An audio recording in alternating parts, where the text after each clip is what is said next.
एक आइकॉन का जन्म एस्टन मार्टिन की कहानी शुरू होती है। ब्रिटिश इंजीनियरिंग, ये तो लेजेंड्स वाली बात है।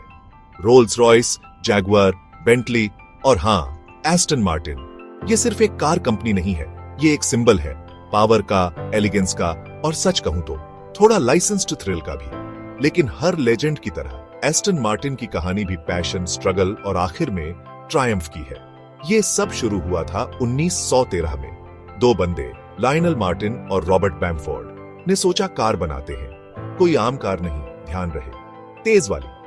उन्होंने अपने छोटे से काम को एस्टन मार्टिन नाम दिया, लायनल की Aston Clinton hill climb race में जीत के लिए। उन्हें क्या पता था कि वो एक सदी की ऑटोमोटिव एक्सीलेंस की नींव रख रहे हैं। शुरुआती दिन कुछ खास अच्छे नहीं थे, युद्ध, मंदी, सब कुछ देखा इन्होंने, लेकिन इन मुश्किलों ने एस्टन मार्टिन को और मजबूत बनाया और ज्यादा डिटरमिन्ड बनाया खुद को साबित करने के लिए।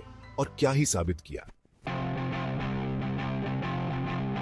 रेसिंग टू सक्सेस, शुरुआती जीत और मुसीबतें। एस्टन मार्टिन के बारे में बात करो और रेसिंग का जिक्र ना हो, ऐसा हो ही नहीं सकता। ये उनके डीएनए में है। शुरू से ही वो रेस ट्रैक्स पर धूम मचा रहे थे, स्पीड और परफॉर्मेंस की हदें तोड़ रहे थे। ये सिर्फ दिखने में अच्छी कारें नहीं थी, ये जीतने के लिए बनी थी। उनका एक शुरुआती मॉडल रेजर ब्लेड क्या खूबसूरत चीज थी, स्लीक, एरोडायनामिक और गोली की तरह तेज। इसने सारे रिकॉर्ड तोड़ दिए। ये सिर्फ शेख ही बघारने के लिए नहीं था, रेसिंग एस्टन मार्टिन के लिए जरूरी थी। ये उनकी इंजीनियरिंग स्किल्स, उनकी कार बनाने की काबिलियत को दिखाता था, जो किसी भी चीज को हैंडल कर सकती थी। रेसिंग महंगा काम है, पैसा या उसकी कमी हमेशा चिंता का विषय था। एस्टन मार्टिन के कई मालिक बदले शुरुआती सालों में, हर कोई सक्सेस का फार्मूला ढूंढ रहा था, लेकिन एक चीज नहीं बदली, बेहतरीन कारें बनाने का जज्बा। आग में तपी हुई विरासत, दूसरे विश्व युद्ध के दौरान एस्टन मार्टिन, दूसरा विश्व युद्ध, सब कुछ रुक गया। एस्टन मार्टिन के इंजन की गड़गड़ाहट भी। बाकी ब्रिटिश कंपनियों की तरह एस्टन मार्टिन ने भी युद्ध के लिए सामान बनाना शुरू कर दिया। शानदार स्पोर्ट्स कार बनाने की बजाय वो हवाई जहाज के पुर्जे बना रहे थे। ये ग्लैमरस नहीं था, पर जरूरी था, और इसने कंपनी के हौसले, उनके बदलते हालात में ढलने और एक बड़े काम में योगदान देने की क्षमता को दिखाया। लेकिन जब युद्ध खत्म हुआ, एस्टन मार्टिन मुश्किल में था। दुनिया बदल गई थी और ऑटोमोटिव की दुनिया भी। उन्हें एक हीरो की जरूरत थी, एक ऐसी कार की जो उन्हें वापस मैप पर लाए। फिर आए डेविड ब्राउन, एक अमीर उद्योगपति, स्पीड के दीवाने और आगे की सोच रखने वाले। ब्राउन ने एस्टन मार्टिन को खरीदा और एक सुनहरा दौर शुरू किया। चौथा भाग सिल्वर स्क्रीन बुला रही है, बॉन्ड, DB5 और दुनिया भर में शोहरत। 1950 और 60 का जमाना ग्लैमर और सोफिस्टिकेशन का था, और एस्टन मार्टिन उसमें बिल्कुल फिट बैठता था।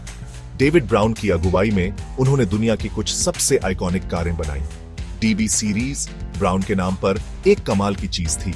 ये कारें स्टाइलिश, पावरफुल और एक्सक्लूसिव थीं। और फिर आए बॉन्ड, जेम्स बॉन्ड। 1964 में एक silver Aston Martin DB5 Goldfinger film में आई, और बाकी जैसा कहते हैं इतिहास है। DB5 007 का दूसरा नाम बन गई और एस्टन मार्टिन को कूल का सबसे बड़ा सिंबल बना दिया। लेकिन यह सिर्फ फिल्मों की बात नहीं थी। एस्टन मार्टिन नए नए प्रयोग करता रहा, परफॉर्मेंस और डिजाइन की सीमाओं को आगे बढ़ाता रहा।